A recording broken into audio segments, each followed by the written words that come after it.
자, 그다음으로 반도체의 주요 공정에 대해서 살펴보겠습니다. 보통 반도체에는 그 8대 주요 공정이 있습니다. 처음 제품을 생산해서 제품을 출하하는 데까지 필요로 하는 몇 가지 기술적인 부분이고요. 이러한 기술적인 핵심 부분은 모두 8가지 요소로 구성이 되어 있는데 그중에서 우리 몇 가지를 좀 살펴보도록 하겠습니다. 우선 반도체 8대 공정으로 들어가는 거는 웨이퍼 공정과 산화 공정, 포토, 식각, 박막, 그리고 금속 배선과 패키징 순서 등으로 이제 나눠볼 수가 있습니다. 그래서 우리가 먼저 여기에서 웨이퍼 공정 먼저 살펴보도록 하겠습니다. 반도체 집적 회로의 핵심 재료인 웨이퍼가 만들어지는 공정이에요. 그래서 이 웨이퍼 공정 같은 경우는 인곳 만들기, 인곳 절단하기, 웨이퍼 표면 연마, 세척, 그리고 검사의 순서대로 이루어져 있습니다. 그리고 이 인곳 만들기 같은 부분에서 초고순도의 인곳이 필요로 하기 때문에 이제 사용되는 그런 공정이다라고 보시면 되겠습니다. 그래서 웨이퍼 공정은 인곳 만들기, 인곳 절단, 웨이퍼 표면 연마, 세척과 검사의 순으로 이루어지는데 여기에서 웨이퍼 세척 과정에 대한 부분을 좀 보면 첫 번째 기계적 세척이 있고 두 번째 화학적 세척이 있습니다. 기계적 세척이라고 하는 거는 초음파 세척기나 고압력 스프레이기를 이용을 해서 밀입자 오염을 제거하는 그런 방법이고요. 화학적 세척이라고 하는 것은 방막에 손상이 없이 세척을 하는 그런 방법입니다. 그래서 이것은 유기막 오염을 처리하고 무기이온이나 중금속을 처리하는 데 활용을 할 수가 있습니다. 또 이렇게 어떠한 처리가 되지 않는 웨이퍼나 또는 열 산화법에 의해서 산화막이 형성된 웨이퍼를 만들기 위한 공정 전에 웨이퍼를 세척하는데 이것을 우리가 RCA법이다라고 합니다. 그리고 포토 공정이 있습니다. 사진 공정이라고도 하고요. 이 포토 공정은 빛을 이용을 해서 회로 패턴이 담긴 마스크를 웨이퍼 위에 그리는 그런 공정입니다. 그래서 포토 공정은 크게 감광액, 도포, 노광 공정, 그리고 현상 공정의 순서대로 이루어져 있습니다. 이 포토 공정 같은 경우에는 그 순서에 대한 부분을 좀 잘 기억을 해 두시기 바랍니다. 그래서 일단 처음에 표면 준비 그리고 관광지의 접착력 부분에 대한 것을 이제 보강하는 그런 내용이 먼저 있는데 일단 감광제의 부착 불량이 일어나게 되면은 식각할 때 이 언더컷이 발생하기 때문에 웨이퍼는 깨끗하고 건조해야 돼요. 그래서 그렇게 해야지만 감광제가 잘 붙을 수가 있습니다. 이 양성 감광제의 경우에는 접착력이 음성보다는 조금 약하기 때문에 접착 능력을 늘리는 공정이 이제 따로 필요로 한다라는 것까지 이제 알아주시면 되고요. 그리고 감광액을 이제 도포를 하게 됩니다. 그래서 이 포토 공정에서 감광액 도포로부터 이 포토 공정이 본격적으로 시작이 된다 이렇게 생각을 하시고 액체 상태에서 빛에 민감한 광광액의 성질을 이용해서 사진을 형상하는 것과 같이 이 웨이퍼를 인화지로 만들어주는 그런 작업을 합니다. 그리고 감광제는 빛이나 또는 열 같은 여러 형태의 에너지에 노출하게 되면은 내부 구조가 바뀌는 그런 특성을 가지고 있는 유기 고분자 물질을 활용을 합니다. 자, 이때 구성되고 있는 요소로는 고분자, 용매, 광, 감응제 이렇게 세 가지 기본 요소로 이루어져 있고요. 또 이 특별한 용도를 위해서 첨가물이 사용되기도 합니다. 그래서 이 고분자 같은 경우에는 에너지에 반응을 하는 그런 구조로 바뀌는 그런 특징이 있고 용매는 방막을 스핀 코팅법으로 입힐 수 있게 하고 또 광감응제는 노광되었을 때 이 PR의 광화학적 반응을 조절하고 수정하는 그런 특징이 있습니다. 그리고 감광제 도포는 균일한 두께로 입혀야 하는데 가장 대표적인 방법이 그 스핀 코팅법입니다. 그래서 스핀을 빠르게 하면은 두께가 감소하고 또 같은 스핀 속도에서 점도가 높으면 두께가 두꺼워지는 그런 특징을 활용을 해서 보다 고품질의 미세한 회로 패턴을 얻기 위해서 감광의 막을 얇고 균일하게 해야 되기 때문에 이 스핀 작업을 통해서 빛에 대한 감도를 높일 수 있도록 해줍니다. 그리고 감광제의 종류로는 두 가지로 볼 수가 있어요. 양성 감광제, 음성 감광제 이렇게 두 가지로 보게 되는데 양성 감광제는 노광되면 감광제로 도포된 그 부분은 제거가 되고 음성 감광제는 감광제로 도포된 부분이 남는 그 차이점이 있습니다. 그래서 이 양성 감광제와 음성 감광제의 그 차이점에 대해서 조금 이해를 해 두시면 좋겠습니다. 이 부분에 대해서는 이제 과거 기출문항으로도 출제가 된 적이 있습니다. 그래서 양성 감광제, 음성 감광제의 접착성이라든지 노출 속도, 분해 능, 그리고 뭐 산화막 식각에 대한 부분들을 좀 먼저 보면 접착 부분에 대한 것은 양성보다는 음성 감광제의 부분이 조금 더 좋다라는 부분이 있었고요. 또 노출 속도 같은 경우에는 역시 음성 감광제가 더 빠른 편입니다. 분해능 같은 경우에는 양성 감광제가 더 좋고요. 그 다음에 현상액은 양성 감광제는 수성인 반면에 음성 감광제는 이제 용제를 사용을 하고 있고 산화막 식각 같은 경우에는 둘 다 산을 사용을 하고 있습니다. 그리고 금속성 식각 같은 경우에는 양성 감광제는 단순 용제를 사용하는 반면에 음성 감광제는 클로린 용제 화합물을 사용을 하고 있습니다.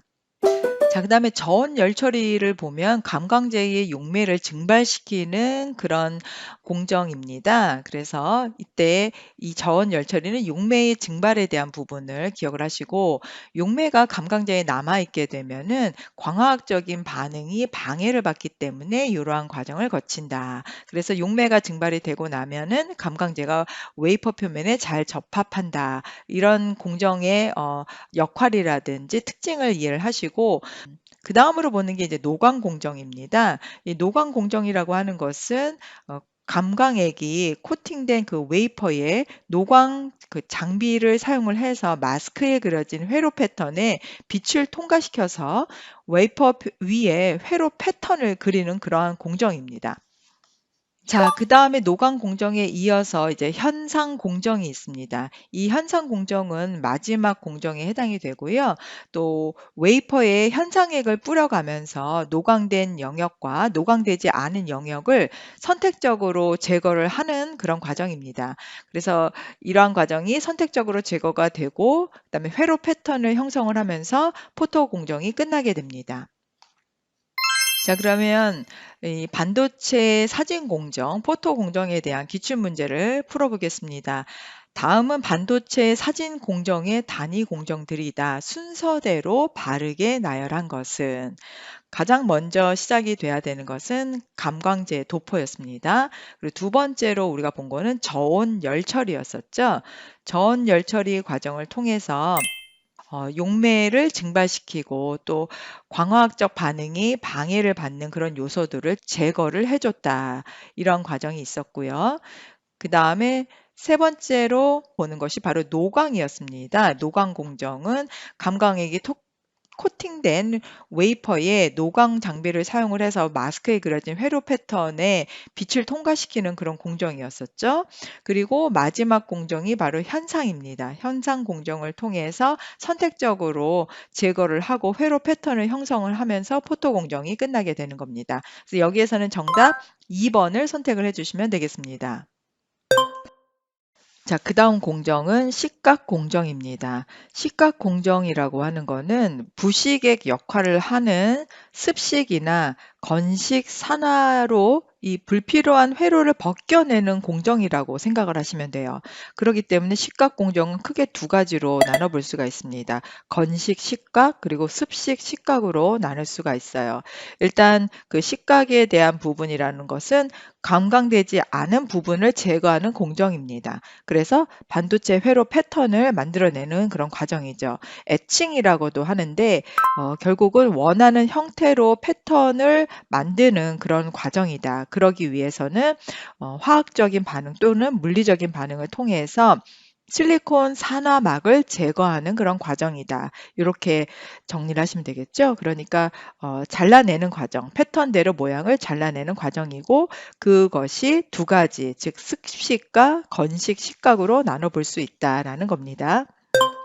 우선 습식이라고 하는 것은 그 용액이랑 관련이 돼 있다. 이렇게 생각을 하시면 돼요. 그래서 제거하고자 하는 기판 표면의 물질과 반응성이 높은 식각 용액을 사용을 한다는 거죠. 그래서 우리가 습식, 식각이라고 표현을 하는 겁니다. 과정이 비교적 간단하고 저비용으로 마스크와 기판에 대한 선택도를 가질 수 있도록 하기 때문에 이제 사용을 하고 있고요. 화학적인 조작에 따른 위험성이 좀 있고 폐가스와 폭발의 위험성, 또 여러 가지 불완전하거나 불균일한 식각 현상이 나타난다라는 그런 단점은 있습니다. 그래서 이제 건식 식각이라는 부분을 좀 봐야 되는데요. 이 건식 식각 또는 우리가 플라즈마 식각이라고 표현을 합니다. 그래서 건식 식각 방법이 플라즈마 상태를 이용을 해서 불필요한 부분을 선택적으로 없애는 그런 과정이기 때문에 우리가 건식 식각 또는 플라즈마 식각이라고 표현을 해요. 이 습식 식각에 비해서 건식 식각은 좀 과정이 까다롭고 공정의 변수가 많습니다. 그리고 또 비싸고 그런데 선택적으로 없애는 방식 때문에 나노 스케일에 집적화되는 반도체 기술에 따라서 수율을 높이기 위해서 건식 식각이 확대되고 있는 그런 부분입니다. 그러면 플라즈마 식각 공정 과정에 대해서 보겠습니다. 일단 여기서 우리가 플라즈마라고 하는 것은 고체, 액체, 기체가 있죠. 근데 이 기체가 초고온 상태로 가열이 되면 전자와 양전하를 가진 그런 이온 상태로 분리가 됩니다. 그래서 이런 것들이 같이 있는 그런 상태를 우리가 플라즈마 상태라고 하는데 이 플라즈마 상태에서 식각 공정이 이루어질 때 실각될 기판을 석영 보트에 넣고 진공 반응기로 도입을 한 후에 CF4 사불화탄소나 또는 CHF3 우리가 플로로폼이라고 표현을 하기도 하고요. 또는 트리플로로 메테인이라고도 합니다. 그래서 이와 같은 식각 기체를 채우고 여기에 소량의 산소 기체를 넣어줍니다. 그리고 나서 고주파 에너지를 기체 혼합물에 가해서 플라즈마를 발생을 시키고 그리고 식각을 시작을 하는 거죠. 식각 후에는 기체 상태인 생성 물질은 진공 펌프로 배출을 해서 제거를 하게 됩니다. 이게 이제 플라즈마 식각 공정 과정에 대한 거고요. 과거 기출 문제로 출제가 된 적이 있으니까 이 공정 과정에 대한 부분도 잘 기억을 해 두시기 바랍니다. 결국 우리가 플라즈마 식각을 사용하고 있는 이유는 여러 가지 장점이 있기 때문에 그렇습니다. 비교적 미세 패턴 가공이 용이하고 그 외에도 안정성적인 부분에 있어서도 상대적으로 안정한 그런 특징이 있기 때문에 이 플라즈마 식각을 사용을 하고 있습니다. 반면에 습식 식각 같은 경우에는 비교적 빠르고 선택비가 좋지만 이 방향성 같은 경우에는 아래나 옆이나 같은 방향으로 식각이 되기 때문에 식각이 되지 않아야 할 그런 부분까지도 식각이 되는 그런 문제가 있어서 이러한 단점이 있다라는 부분을 같이 비교를 해서 알아두시면 되겠습니다. 자, 이제 방막 형성 기술과 공정에 대한 내용 보겠습니다. 즉, 방막 공정입니다. 자, 방막 형성 공정은 화학적 공정과 물리적 공정으로 나눌 수가 있고요. 그중에서 중요한 공정으로는 기화법, 분자빔 결정 성장법, 스퍼터링법, 그리고 화학 기상 증착법, 도금 솔젤법 등이 있습니다. 여기에서 화학 기상 증착법이라든지 스퍼터링법에 해당이 되는 부분들은 밑에도 자세히 설명이 되어 있습니다. 같이 볼 거고요.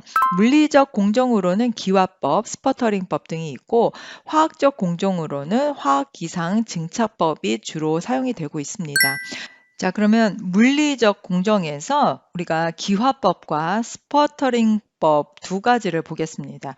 먼저 기화법을 보면 기화법은 이제 물리적인 공정에 해당이 되고, 또 방막 형성 방법 중에서 간단한 방법인 진공기화법이 금속이나 또 반도체의 여러 대부분의 물질들을 방막화하는 데 사용할 수 있기 때문에 이제 기본적인 방법으로 활용을 하고 있습니다.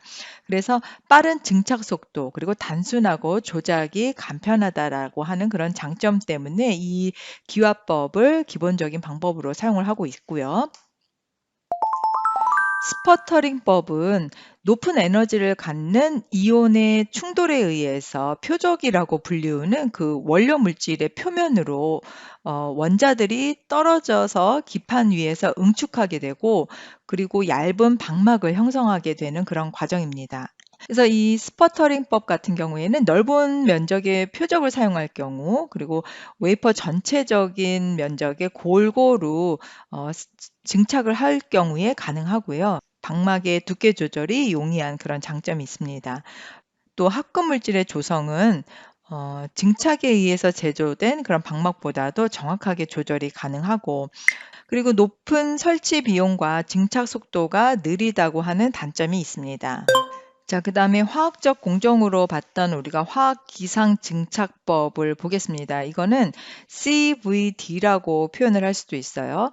그래서 이 화학 기상 증착법은 화학 반응의 증기 단계 동안 기판 표면에 고체 소재의 필름을 상피에 축적시키는 그런 과정이다라고 보고, 이거는 원료 화합물을 기체 상태로 반응기 내에 공급을 해서 기판 표면에 화학적인 반응을 유도하면서 반도체 기판 위에 고체 반응 생성물인 방막층을 형성하는 그런 공정이다, 이렇게 보고, 다양한 특성을 가진 방막을 원하는 두께로 성장시킬 수가 있습니다. 그래서 여러 가지의 화합물 방막의 조성 조절이 용이한 그런 장점이 있죠. 그래서 기판 표면에서의 화학 반응에 의해서 방막이 형성되기 때문에 그 단차 피복성이 다른 물리적인 증착 공정에 비해서 우수한 그런 특징이 있습니다. 여기에 PECVD나 또 MOCVD라고 하는 것이 있는데, PECVD 같은 경우에는 플라즈마 내에 에너지를 사용을 해서 기존의 그 CVD 공정보다도 더 높은 온도로 웨이퍼 표면에 반응을 시키는 그런 과정입니다. 이거는 PECVD는 플라즈마 인핸스드 케미컬 베이퍼 디포지션의 약자로 PECVD로 표현을 하고 있어요. 그다음에 유기금속 화합물을 원료로 사용하는 방법은 MOCVD로 표현을 합니다. 자, 그다음에 도금 보겠습니다. 플레이팅이라고 하는 이 도금은 이온을 웨이퍼 표면으로 용출을 시켜서 방막을 성장시키는 것으로 전해 도금과 무전해 도금 두 가지로 나눌 수가 있습니다. 전해 도금이라고 하는 거는 외부 전원을 사용을 해서 도금을 하는 것이고, 그 일반적인 도금 방법입니다. 또 무전해 도금 같은 경우에는 외부 전원 없이도 자발적인 환원 반응에 의해서 도금이 가능한 그런 방법입니다. 그래서 이런 경우에는 부도체도 도금을 할 수 있는 그런 차이점이 있습니다. 자, 그러면 관련된 기출 문제 보겠습니다. 반도체 공정 기술에서 방막 형성 공정으로 옳지 않은 것은, 방금 전에 우리가 방막 형성 공정에 대한 내용들을 좀 봤습니다. 그래서 이 방막 형성 공정에는 기화법이라든지 분자빔 결정 성장법, 스퍼터링법, 화학기상 증착법, 도금법 같은 것 등이 있었습니다. 여기에서 해당되지 않는 거는 바로 식각에 해당이 됩니다. 식각이라고 하는 거는 그 원하는 부분을 화학 반응 또는 물리적인 반응을 통해서 실리콘 산화막을 제거하는 그런 공정입니다. 그렇기 때문에 여기서는 정답 3번을 선택을 해 주시면 되겠습니다. 자, 그리고 반도체 불순물 도핑 공정에 대해서 보겠습니다. 일단 여기에서 우리가 도펀트라고 하는 내용을 좀 봐야 돼요.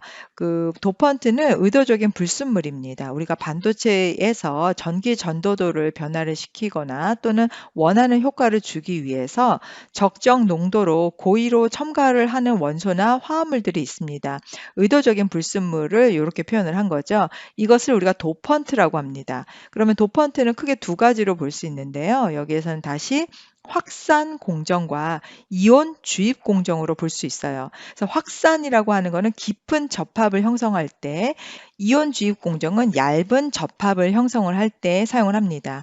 그래서 이 용어에서 볼 수 있는 것처럼 전하를 띤 원자, 즉 이온들을 직접 기판에 원하는 부분에 주입을 하는 공정이 바로 이온 주입 공정이에요. 그래서 반도체가 전기적인 특성을 갖게 하기 위해서 어떤 이온을 목표물을 뚫고 들어갈 정도로 큰 에너지를 갖도록 전기장에서 가속을 해서 그 목표물에 넣어주는 그런 공정입니다.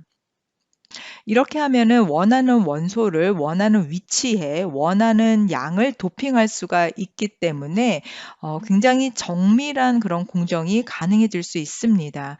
그런데 반면에 높은 에너지에 의해서 충격을 주어야 하기 때문에 격자가 손상이 될 수 있는 그런 문제가 있어요. 그래서 이 경우에는 또 다른 어닐링 공정이라는 것을 통해서 손상된 그 격자를 회복하는 그런 공정을 또 필요로 하기도 합니다.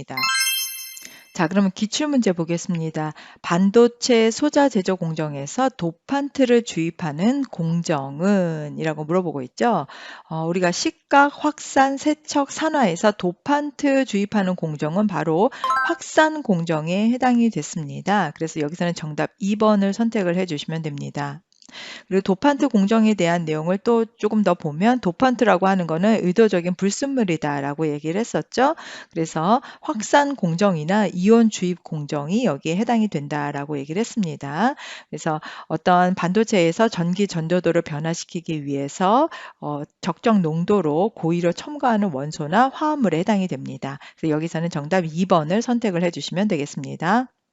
자, 이번에는 반도체 직접 회로에 대해서 보겠습니다. 직접 회로라고 하는 것은 특정의 복잡한 기능을 처리하기 위해서 많은 소자를 하나의 칩 안에 집접화한 그런 전자부품입니다. 먼저 D램에 대해서 보겠습니다. 정보를 읽고 쓰는 거는 가능하지만 시간이 지나면서 소멸되기 때문에 주기적으로 정보를 재생해 줘야 됩니다.